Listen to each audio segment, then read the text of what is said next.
Hello दोस्तों, कैसे आप सब। उम्मीद करता हूँ कि आप सब अच्छे होंगे। तो चलिए 10 इडियम रोज इस सीरीज का आज ये सेकेंड वीडियो है। फर्स्ट वीडियो कल ही आ गया था। यदि आपने नहीं देखा तो लिंक डिस्क्रिप्शन में, आप वहाँ से जाकर देख सकते हैं। और अच्छा होगा कि आप पहला वीडियो देखकर उसके बाद ये वीडियो देखेंगे तो आपको काफ़ी बेनिफिट मिलेगा। ठीक है, तो इस वीडियो को देखने से पहले आप उस वीडियो को देख लेंगे, और यदि आपने उस वीडियो को देखा तो बहुत अच्छी बात है। आप नेक्स्ट आगे 10 इडियम को आज फिर हम लोग सीखेंगे। ठीक है, और यदि आप नए हैं तो मैं बताना चाहता हूँ कि यह इडियम्स एंड फ्रेजेस का सीरीज है। ठीक है, इसमें हम लोग 10 इडियम रोज को सीखते हैं, यानी कि 10 इडियम प्रत्येक दिन आपको लॉजिक के साथ सिखाया जाता है। ठीक है, लॉजिक से लगाने से ये होता है कि लंबे समय तक याद रहने में आसानी होती है। वीडियो का ये बेनिफिट है कि हिंदी और इंग्लिश दोनों मीडियम में होता है। ठीक है, कहने का मतलब है कि जो इडियम्स आता तो इंग्लिश में है, लेकिन उसका हिंदी मीनिंग भी बता दिया जाता है, ताकि आप लोगों को समझने में आसानी होगी। और आप कभी इंग्लिश में हो सकता है भूल जाए तो आपको हिंदी याद रहे। ठीक है, तो इस चीज़ का ये खास है। ठीक है, तो चलिए आज का हम लोग पहला वर्ड देखते हैं, और आप शुरू से अंत तक पूरा वीडियो को देखेंगे तो आपको बहुत सारी जानकारी मिलेगी। तो इसलिए आप वीडियो को शुरू से लास्ट तक पूरा देखें। ठीक है, पहला वीडियो में यहाँ पे क्या है कि अ चेंज ऑफ हार्ट। ठीक है, अ चेंज ऑफ हार्ट। तो इस क्वेश्चन में हम लोग क्या लॉजिक लगा सकते हैं। यहाँ चेंज चेंज का मतलब तो हम लोग जानते हैं, चूंकि बदलना होता है। ठीक है, चेंज का मतलब क्या होता है, बदलना। और अ चेंज ऑफ हार्ट, और हार्ट का हम लोग जानते हैं, हार्ट का हम लोग दिल है। ठीक है, तो क्या है कि अ चेंज ऑफ हार्ट, यानी कि किसी के दिल को बदलना। अब दिल का बदलने का मतलब क्या है कि वो कुछ सोच रहा था, लेकिन हम लोग उस चीज़ को बदल दिए। और बदलने से क्या हुआ कि उसका हार्ट चेंज हो गया। पहले वो कुछ और सोच रहा था, अब हार्ट बदल देने उसका के बाद वो कुछ है और सोचने लगा। ठीक है, तो इसी का होता है कि अ चेंज ऑफ हार्ट। इसका हिंदी मीनिंग देखें तो विचार में बदलाव। ऐसे देख सकते हैं कि वो पहले सोच कुछ और रहा था, लेकिन अब क्या है कि उसका विचार में जो है बदलाव आ गया। उसका हार्ट को क्या किया, तो उसका हार्ट को चेंज कर दिया। तो इस इडियम का हिंदी मीनिंग होता है, यानी कि अ चेंज ऑफ हार्ट का हिंदी मीनिंग होता है विचार में बदलाव। और इंग्लिश में बात करें तो a change in once opinion. ठीक है, ये चीज़ होता है, ओपिनियन मतलब राय होता है। यदि आप नहीं जानते हैं तो साथ साथ में इसका हिंदी भी बता देते जा रहा हूँ। ठीक है, कि a change in once opinion, किसी के राय को बदलना, यानी कि विचार में बदलाव। ये a change of heart idiom का मीनिंग है। ठीक है, फिर चलिए हम लोग नेक्स्ट इडियम्स को देखते हैं। चलिए यहाँ पे देखते हैं नेक्स्ट इडियम क्या है, अ बोन ऑफ कंटेंशन। ठीक है, अ बोन ऑफ कंटेंशन। अब कंटेंशन का मतलब क्या होता है। कंटेंशन का मतलब हम लोग पहले जानते हैं, कंटेंशन का मतलब होता है विवाद। तो झगड़ा नहीं होता, झगड़ा विवाद यही होता है, विवाद। अब बोन का मतलब हम लोग जानते हैं कि बोन का मतलब क्या होता है, तो हड्डी होता है। ठीक है, बोन का मतलब हड्डी। तो अब बोन ऑफ कंटेंशन, यानी कि इसका क्या अर्थ निकल कर आया कि झगड़ा का हड्डी। तो हम लोग ऐसे तो उसको झगड़ा का हड्डी नहीं कर सकते हैं, यानी कि झगड़ा का जड़ होता है। ठीक है, जहाँ से झगड़ा स्टार्ट हो रहा है, तो उसी को हम लोग बोलते हैं अ बोन ऑफ कंटेंशन। तो इस इडियम को हम लोग इस तरह से याद रखेंगे कि अ बोन ऑफ कंटेंशन। कंटेंशन का मतलब होता है विवाद, और विवाद का जो हड्डी है, यानी कि विवाद का जड़, तो झगड़ा का जड़ को ही हम लोग बोलते हैं अ बोन ऑफ कंटेंशन। इसका हिंदी मीनिंग का देखिए बात करते हैं तो आ जाता है यहाँ पे झगड़े की जड़। और इंग्लिश में बात करें तो कॉज ऑफ डिस्प्यूट। ठीक है, यानी कि कॉज ऑफ डिस्प्यूट इसका इंग्लिश मीनिंग, और हिंदी में झगड़े की जड़। ये अ बोन ऑफ कंटेंशन इडियम्स का मीनिंग है। फिर चलिए नेक्स्ट हम लोग देखते हैं। तो देखिए नेक्स्ट इडियम हमारा क्या है कि अ बोल्ट फ्रॉम द ब्लू। ठीक है, अ बोल्ट फ्रॉम द ब्लू। देखिए हर चीज़ का लॉजिक एक जैसा लगे ऐसा नहीं है, तो किसी किसी में समझना ही पड़ जाएगा। तो अ बोल्ट फ्रॉम ब्लू। ठीक है, यानी कि यहाँ पे ब्लू किसी चीज़ को इंडिकेट कर रहा है, जैसे कि पिछला वीडियो में, कल का वीडियो में हम लोग देखे थे कि ब्लू वहाँ पे जो है दुलारा प्यारा को इंडिकेट कर रहा था। ठीक है, लेकिन यहाँ पे ऐसा नहीं है। तो अ बोल्ट फ्रॉम ब्लू, यानी कि बोल्ट कैसा, ब्लू। ठीक है, तो कैसा है, अनएक्सपेक्टेड है। तो अनएक्सपेक्टेड डिजास्टर को ही हम लोग क्या बोलते हैं, अ बोल्ट फ्रॉम द ब्लू। ये इसका इडियम है। ठीक है, और इस इडियम का यदि हम लोग मीनिंग देखें, हिंदी मीनिंग में तो हो जाता है कि आकस्मिक घटना। ठीक है, आकस्मिक एन अनएक्सपेक्टेड डिजास्टर, ये इसका इंग्लिश मीनिंग है। क्या है, जिस चीज़ को नहीं एक्सपेक्ट कर सकते हैं ऐसा घटना, तो उसी को हम लोग क्या बोलते हैं, आकस्मिक घटना। और ये अ बोल्ट फ्रॉम द ब्लू इसका मीनिंग होता है। ठीक है, फिर चलिए नेक्स्ट हम लोग देखते हैं। तो नेक्स्ट यहाँ पे 4 आ गया। अब 4 में क्या है, अ बर्ड्स आई व्यू। अब बर्ड्स आई व्यू का मतलब वो क्या हो जाता है, इससे पहले इसमें अभी हम लोग लॉजिक समझते हैं। जैसे कि क्या होता है कि पक्षी जो है यहाँ ऊपर में उड़ते रहता है। ठीक है, मान लेते हैं कि यहाँ पे कोई पक्षी है वो उड़ रहा है, और नीचे यहाँ पे कुछ गिरा हुआ है, जैसे बाज वाज के नहीं देखते हैं कि यहाँ पे कुछ, मान लेते हैं कि यहाँ पे कुछ है कुछ, तो यहाँ से ये लोग को यहाँ से सीधा ये चीज़ दिख जाता है। तो जैसे हम लोग के देखते हैं बाज चील जो आकाश में उड़ते रहता है, लेकिन नीचे यदि चूहा या फिर मुर्गी का बच्चा ये सब रहता है तो उसको ऊपर से यहाँ से इतना नीचे दिख जाता है। तो उसका क्या है कि उसका आँख जो है वो बहुत तेज़ है, ऊपर से उसको साफ दिख रहा है, ठीक है? तो क्या है इसका आँख जो है बहुत तेज़ है, ठीक है? तो बर्ड्स आई व्यूज़ का यही मतलब होता है ऊँचाई से विस्तृत दृश्य, यानी कि ऊँचाई से क्लियर दिख जाना, ठीक है? तो इसको क्या है कि यहाँ से ऊपर से यहाँ नीचे का चीज़ जो है उसको क्लियर दिख रहा है। तो यही इसका हिंदी मीनिंग होता है। और यदि इंग्लिश में बात करें तो क्या होता है, a general view from above, यानी ऊपर से जो है क्लियर दिख जाना। और तो इसी का एक और वर्ड क्या होता है, गुड एंड कॉम्प्रिहेंसिव आइडिया, ठीक है? तो ये दोनों याद रखेंगे कि इसमें से कोई सा भी पूछ सकता है, क्या जनरल व्यू फ्रॉम अबव या फिर गुड एंड कॉम्प्रिहेंसिव आइडिया, इसी को क्या बोलते हैं, ऊंचाई से विस्तृत दृश्य, यानी कि कॉम्प्रिहेंसिव का अच्छा आइडिया, ठीक है? ये इसका मीनिंग हो गया। फिर चलिए हम लोग नेक्स्ट इडियम को देखते हैं। देखिए अब नेक्स्ट इडियम में क्या आता है, अ बैड पैच, ठीक है?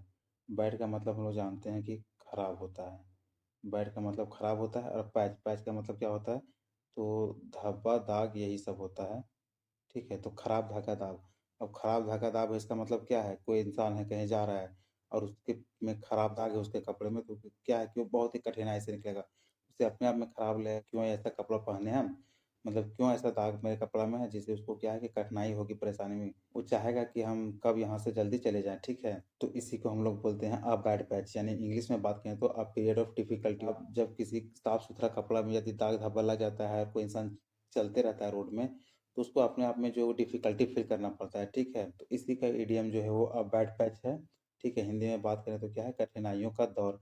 और इंग्लिश में अ पीरियड ऑफ डिफ़िकल्टी। तो इस तरह से आप याद रख सकते हैं। फिर चलिए नेक्स्ट हम लोग देखते हैं।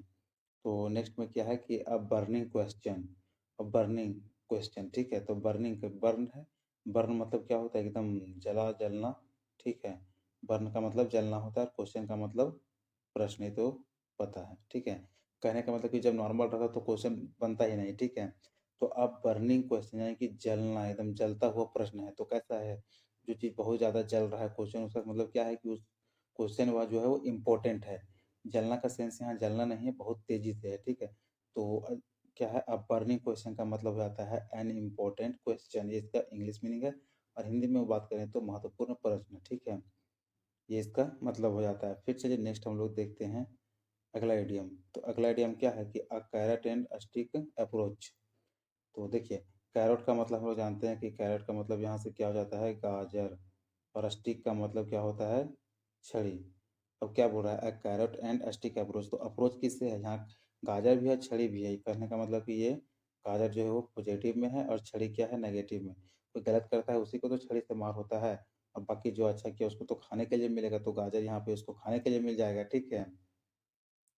तो सेम इसका अर्थ भी यही होता है कि साम दाम दंड भेद, ये इसका हिंदी मीनिंग है। कहने का मतलब है कि जो जैसा करेगा उसके साथ में वैसा व्यवहार किया जाएगा, ठीक है?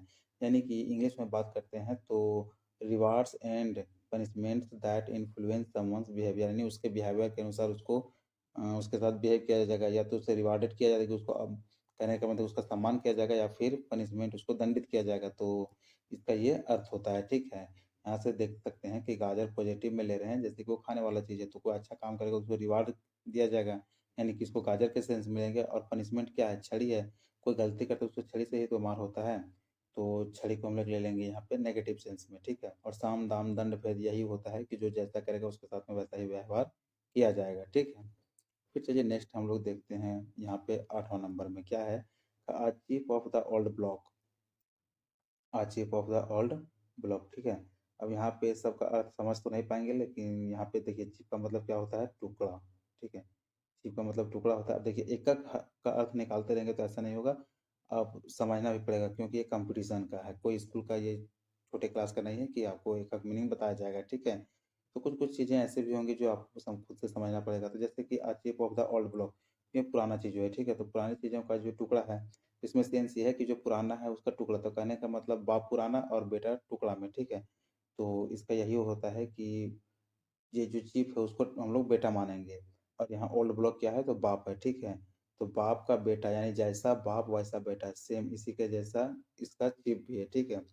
तो someone similar in character to one's father, कहने का मतलब है कि जैसा बाप वैसा बेटा है, ठीक है? ये इसका हिंदी मीनिंग हो जाता है। यानी कि chief of the old block ये इडियम है, और इसका English meaning someone similar in character to one's father, और हिंदी मीनिंग हो जाता है जैसा बाप वैसा बेटा। ये इस इडियम का मतलब है। फिर चलिए नेक्स्ट इडियम हम लोग देखते हैं। देखिए नेक्स्ट इडियम क्या है, अ bull in a china shop. तो क्या है बुल, यहाँ हम लोग लॉजिक लगाएंगे तो बुल का मतलब क्या होता है, सांड। ठीक है, बुल का मतलब सांड होता है। तो कहने का मतलब क्या है कि चाइना शॉप यानी बड़ा शॉप में कोई अगर सांड है तो अनाड़ी ही है ना, वो जानता तब तो वहाँ जाता ही नहीं, वहाँ रहता ही नहीं। ठीक है, तो इसी तरह से चीज़ों को रिलेट करेंगे तो समझ में आएगा। तो इसका हिंदी मीनिंग हम लोग देखते हैं तो अनाड़ी व्यक्ति, और इंग्लिश का बात करें तो a clumsy person in a delicate situation, ये इसका इंग्लिश मीनिंग है। ठीक है, किसका, तो a bull in a china shop. और ये दोस्तों वीवीआई ये बहुत बहुत इंपॉर्टेंट है, बहुत सारे एग्जाम में ये पूछा गया है और बहुत सारे एग्जाम में पूछे जाने की भी संभावना है। और इसमें जितने भी मैं इडियम्स करवा रहा हूँ लगभग लगभग एग्जाम में पूछे गए ही हैं। ठीक है, तो फिर चलिए नेक्स्ट इडियम देखते हैं। ठीक है, ये रहा अ ब्लेसिंग इन डिसगस्ट। ठीक है, अब इसका अगर हम लोग यहाँ पे मीनिंग का अर्थ देखें तो ब्लेसिंग का मतलब जानते हैं कि ब्लेस का मतलब क्या होता है, तो आशीर्वाद होता है। ठीक है, आशीर्वाद, ये इसका मतलब होता है। और डिस्कस का मतलब क्या होता है, छुपा हुआ, छुपा हुआ यही होता है। ठीक है, यानी छुपाना, ये होता है इसका मतलब।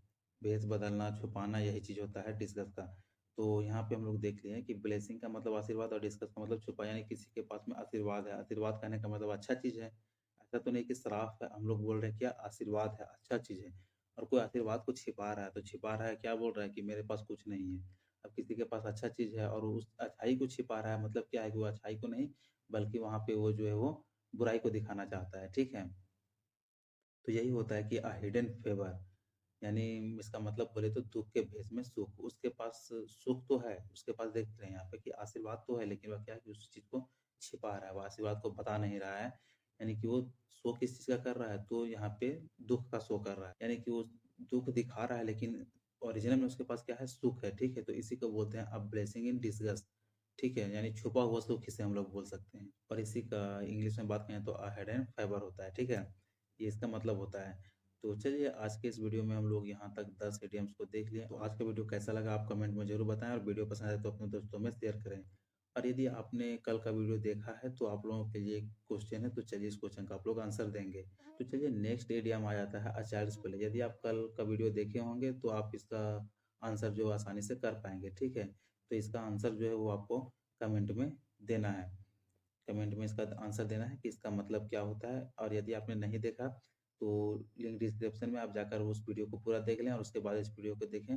तो इसी तरह से आप रेगुलरिटी बनाए रखेंगे तो आपको काफ़ी बेनिफिट होने वाला है, और अंत में आप देखेंगे कि आप इडियम्स को कितने आसान तरीके से सीख गए। ठीक है, और यदि वीडियो पसंद आए तो वीडियो को लाइक करें, चैनल को सब्सक्राइब कर बेल आइकन प्रेस करें ताकि इसी तरह के नए नए वीडियो का नोटिफिकेशन आप लोगों तक पहुंच सके।